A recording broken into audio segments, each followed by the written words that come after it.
Hello everyone. In previous two classes of English, I started this chapter, and first video was handed here, and the second one was started from here and completed till here. Now I'm starting with the cart was standing on a sandy slope. ये जो cart खड़ा था वो Sandy slope मतलब मिट्टी के slope मतलब ढलान पे था. The jumping and dancing of the children on the cart rocked का मतलब होता है कि ये जब यहाँ पे बच्चे जंप और डांस कर रहे थे उस वजह से ये जो ढलान पे था तो ये वेजिटेबल कार्ट हिलने लगा. रॉक्ड इट डेंजरसली मतलब डरावनी तरीके से तो नहीं, बट मतलब कि वो कार्ट खुद न खुद मूव होने लगा.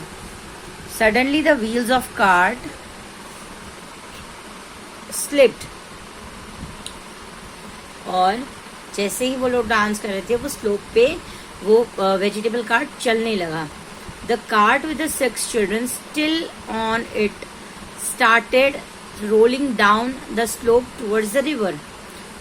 ये जो ढलान थी, ये जो ऑलरेडी स्लोप था, उस वजह से क्या हुआ कि ये स्लिप होके रिवर की तरफ गिरने लगा. The cart fell into the water with a loud thud.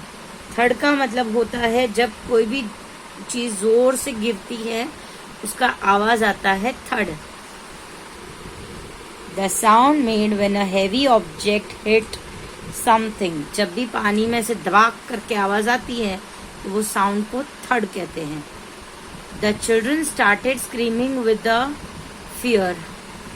और बच्चे जोर जोर से डर की वजह से, स्क्रीमिंग मतलब चिल्लाना, स्टार्टेड मतलब शुरू कर दिया, फियर मतलब डर की वजह से बच्चों ने जोर जोर से चिल्लाना शुरू कर दिया.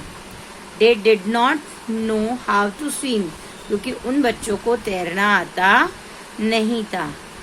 Did not know मतलब नहीं जानते थे, how to swim मतलब तैरना, कैसे तैरना है वो नहीं जानते थे. Bubbly heard their screams. Heard मतलब hear का past tense. बबली ने सुना, क्या सुना? उन बच्चों की चिल्लाने की आवाज बबली ने सुनी. And raised मतलब भाग के गई. रेस्ड का मतलब वैसे तो रेस करना होता है, बट रेस का मतलब यहाँ पे है कि भाग के गई.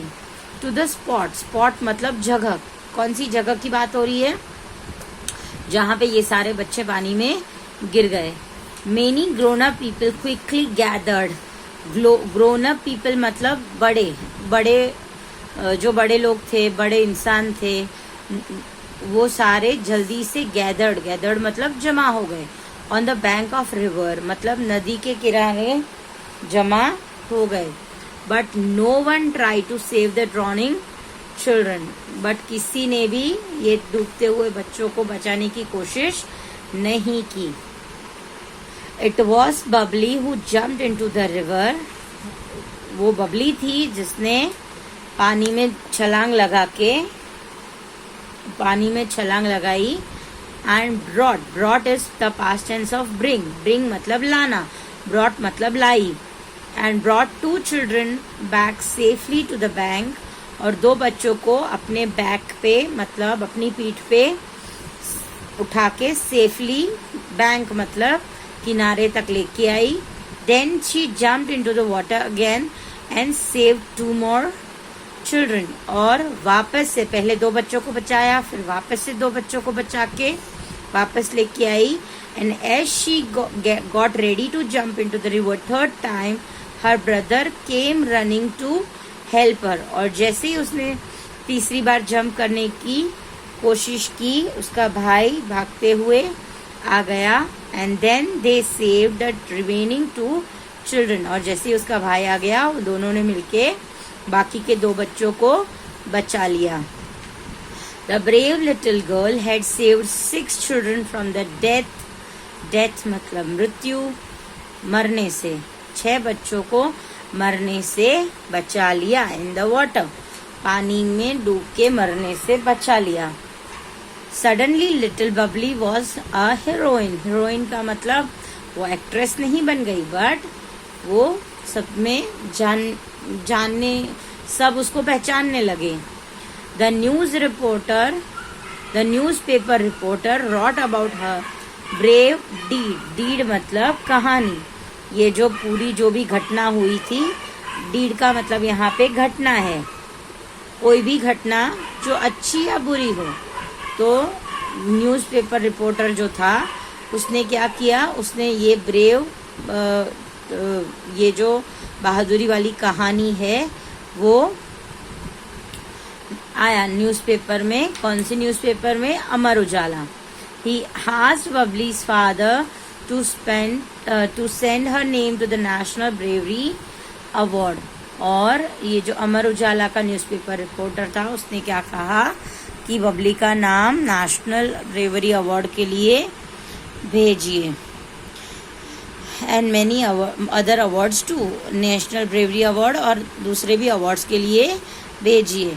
Babli is still the same simple smiling girl. Babli आज भी उतनी ही सिंपल मतलब सादगी वाली हंसती हुई लड़की है। She is happy that she could do something for others. वो खुश हैं कि वो दूसरों के लिए कुछ अच्छा कर पाई। She is a shining example of courage. Shining example मतलब चमकता हुआ उदाहरण। चमकता हुआ उदाहरण मतलब सच में ट्यूबलाइट स्टार्ट नहीं हो रही है और ट्यूबलाइट चमक नहीं रही है। शाइनिंग एग्जाम्पल का मतलब है वो हमारे लिए बहुत अच्छी मिसाल है। करेज मतलब हिम्मत की। Yes, with this I'll end this class and I'll send you the Hindi meanings of this highlighted words, and even you have to write the meanings of this green area in your notebook. आज आपका 2 homework होगा। एक ये जो हमने underline किए हैं उसके हाईलाइटेड वर्ड्स हिंदी में लिखने हैं, इंग्लिश और हिंदी दोनों में, नोटबुक में। और एक होमवर्क है ये वाले मीनिंग्स आप नोटबुक में लिखोगे। With this I end this class. Hope this is clear to you all. Good bye everyone. Good bye for the day. Bye.